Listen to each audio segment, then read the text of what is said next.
आज्ञा नेता हम तो नवीन पट्टनायक भाया नेता हम देखुना जो विधायक मानकर दरमा मिलूला से दरमा निजे न नहीं दरमा को अलग कार्य लगाउछन्ति किंतु नेता तांको साल्यूट मारिवा कथा।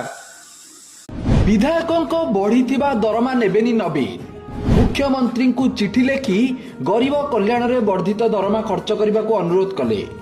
पैतृक संपत्ति आनंद भवन को राज्यवासी दान करिथिबा कहिले।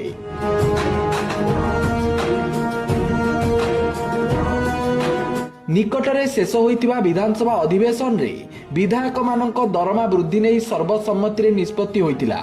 एही वर्धित दरमा और भत्ता लागू हेबा परे राज्यर विधायक माने एणिकी मासकू प्राय 3,40,000 रु अधिक टंका पाइबे।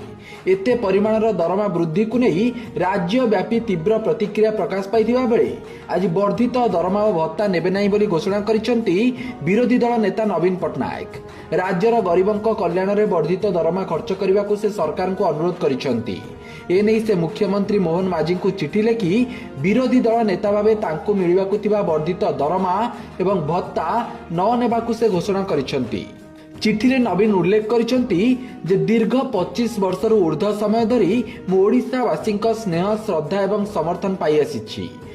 मो प्रति और मोर स्वर्गत पिता विजु पट्टनायक प्रति ओडिशावासी भल पाइबा पाई मो चिर ऋणी। 2015 मसीह पट्टनायक परिवार कटक स्थित पैतृक संपत्ति आनंद भवन को ओडिशावासी सेवा पाई दान करथिले।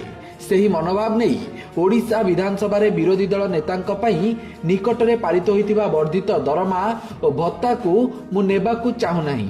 एही अर्थ को राज्यर गरीब लोकंक कल्याण पई विनियोग करबा को मुख्यमंत्री को अनुरोध करिसेंती नवीन। तेबे विधायकंकर पूर्व अपेक्षा एबे प्राय 2.5 गुणा दरमा वृद्धि को नहीं प्राय सबु महल रे असंतोष देखा देथिबा बेले नवीन को एभली निष्पत्ति आसीछि। Bureau report Satyapath news.